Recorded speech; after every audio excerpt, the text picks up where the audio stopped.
Pemirsa, warga Kabupaten Malang, Jawa Timur rela antri 2 jam demi mendapatkan beras murah. Sementara itu di Kendal, Jawa Tengah, pemirsa, warga berdesakan demi membeli paket sembako murah.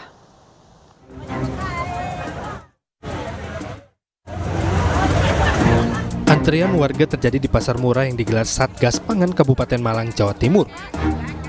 Meski harus mengantri lebih dari 2 jam, warga antusias menyerbu beras medium yang dijual Rp51.000 per 5 kg. Harga ini lebih murah Rp4.000 dibanding harga di pasaran. Setiap warga dibatasi hanya boleh membeli 10 kg beras saja. Dalam pasar murah ini, Satgas Pangan menyediakan 4 ton beras dan 360 liter minyak goreng. 51 5 kilo. Kalau di luar biasanya berapa Bu sekarang? 1 kilonya 16. Gitu. Lebih murah ini Bu ya? Ya. Sementara itu ratusan warga di Kendal, Jawa Tengah rela mengantri hingga berdesakan untuk mendapatkan paket sembako murah yang dijual Kodim 0715 Kendal pada Selasa siang. Sembako yang disediakan berupa beras, minyak goreng, dan telur ayam ini ludes habis dalam hitungan menit. Di pasar murah ini, beras dijual seharga Rp10.000 per kilogram, minyak goreng Rp12.500 per liter, dan telur ayam Rp27.000 per kilogram. Pasar murah ini juga menyediakan paket sembako dengan pembelian menggunakan kupon.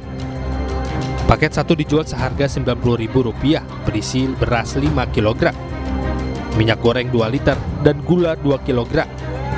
Paket 2 seharga Rp60.000 berisi minyak goreng 4 liter dan gula pasir 2 kg. Sedangkan paket 3 dihargai Rp50.000 berisi minyak goreng 5 liter. Dari tim liputan Ainus melaporkan.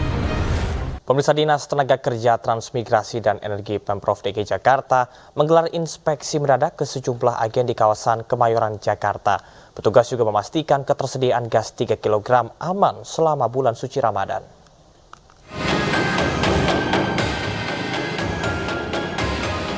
Inspeksi mendadak atau sidak jelang bulan suci Ramadan digelar petugas Dinas Tenaga Kerja, Transmigrasi dan Energi Pemprov DKI Jakarta ke sejumlah agen dan pangkalan gas LPG di kawasan Kemayoran, Jakarta.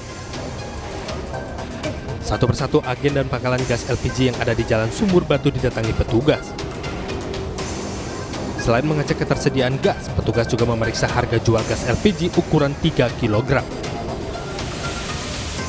Hasilnya petugas memastikan ketersediaan gas melon aman selama bulan suci Ramadan dengan mematok harga sesuai harga eceran tertinggi yakni Rp16.000 per tabung ukuran 3 kg. Hanya saja harga tersebut kerap mengalami kenaikan saat di tingkat pengecer di kisaran Rp21.000 hingga Rp23.000 per tabung. Dalam hal ini menyambut bulan suci Ramadan dan Idul Fitri, kami melakukan survei terkait dengan ketersediaan stok guna melayani masyarakat, juga tentunya terkait dengan harga untuk memastikan harga di pasaran tidak terjadi lonjakan yang besar ya. Rencananya sidak akan terus digelar petugas hingga memasuki bulan suci Ramadan dan Lebaran nanti guna memastikan ketersediaan dan harga gas aman untuk masyarakat. Dari Jakarta, Rani Sanjaya, Ainus melaporkan. Pemirsa, meski belum memasuki bulan suci Ramadan, para calon pemudik melakukan berbagai persiapan untuk berlebaran di kampung halaman. Mulai dari berburu tiket jauh-jauh hari hingga merencanakan rute pulang kampung apabila menggunakan kendaraan pribadi.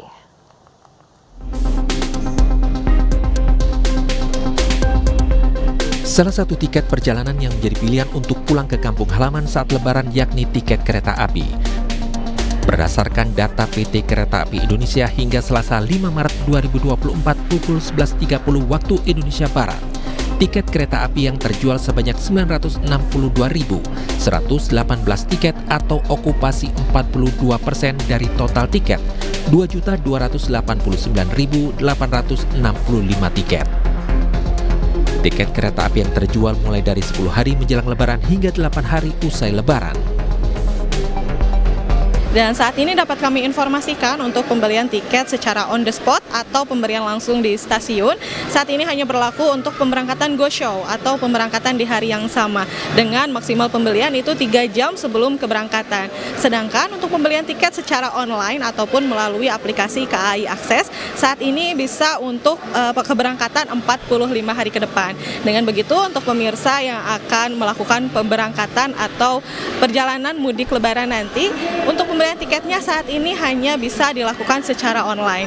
Dan tak hanya berburu tiket pulang kampung, sebagian calon pemudik juga memanfaatkan mudik gratis pada Lebaran 2024. Mudik gratis dari Jasa Raharja disediakan bagi warga dari Jakarta menuju beberapa daerah, baik di Pulau Jawa maupun ke Sumatera. Jika tahun sebelumnya tersedia 76.000 lebih kuota, maka tahun ini bertambah menjadi lebih dari 80.000 kuota.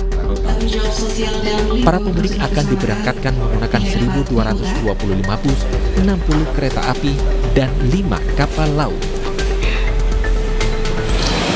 Dan ini kemudian kami perkirakan dengan perhitungan yang ada bisa mengirimkan pemudik hingga 80.215.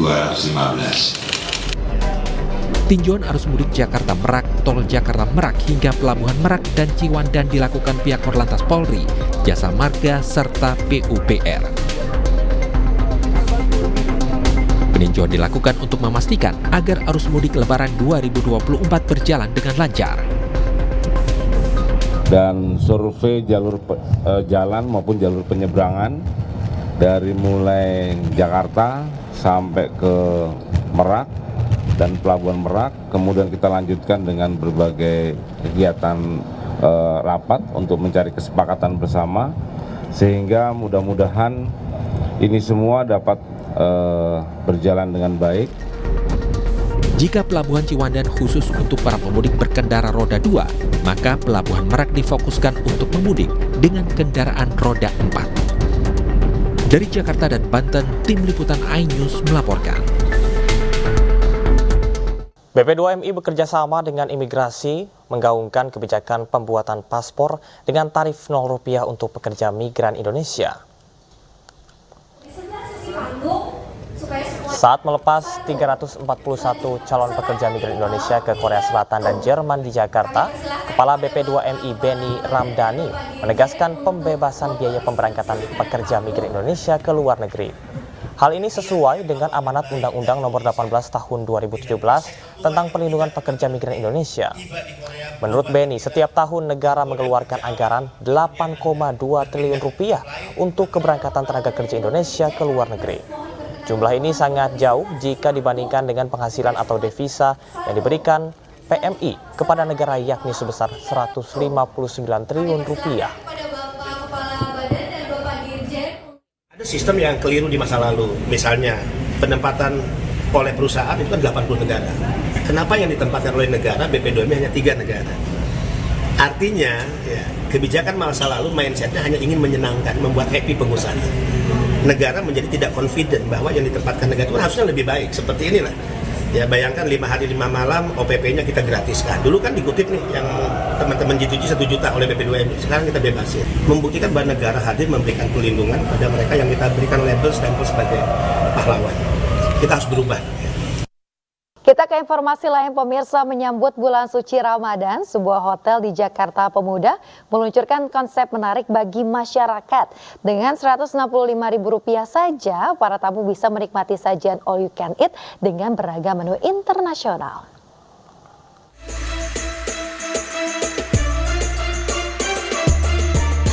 Hotel One Urban Jakarta Pemuda di Rawamangun, Jakarta Timur meluncurkan konsep unik bertajuk Ramadan Festif Buffet Juara. Dalam pre-launch, Hotel Bintang 3 tersebut menawarkan berbagai promo menarik seperti sistem all you can eat.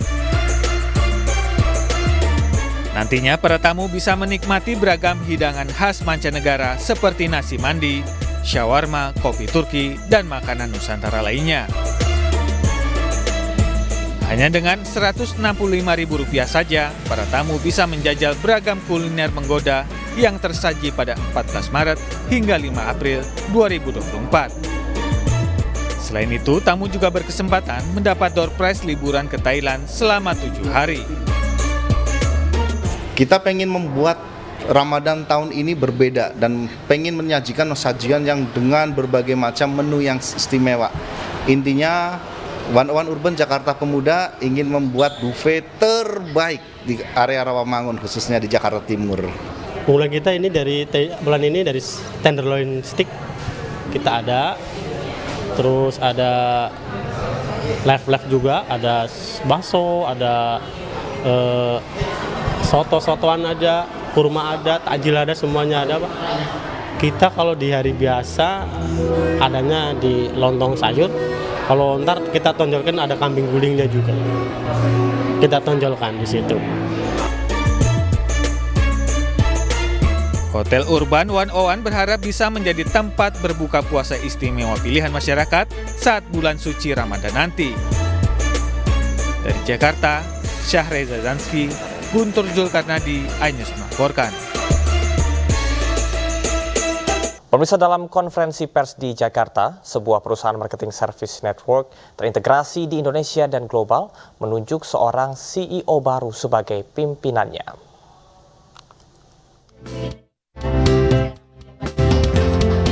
Elvira Jakub resmi ditunjuk menjadi CEO Dentsu Indonesia dalam konferensi pers Dentsu Indonesia di Jakarta.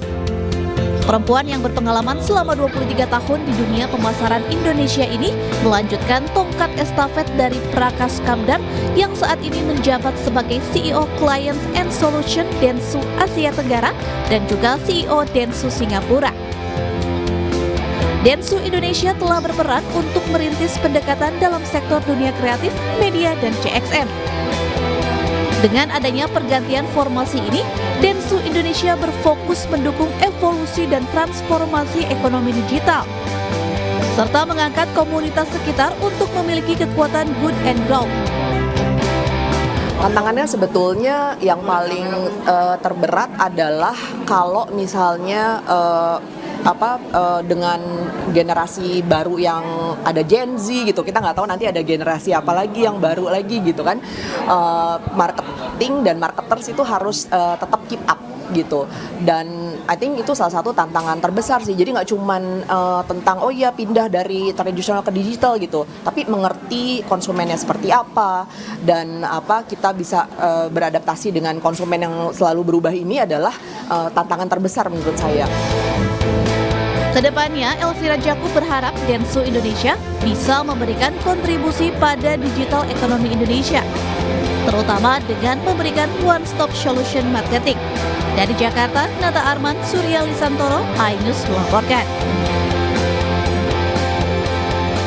Pemirsa, peduli kepada sesama dibuktikan karyawan MNC Group dengan mendonorkan darahnya dalam aksi donor darah bertajuk MNC Love Donation. Berkolaborasi dengan Palang Merah Indonesia, PMI Kota Sukabumi, ratusan kantong darah dari para karyawan MNC Group ini dapat menambah stok darah nasional.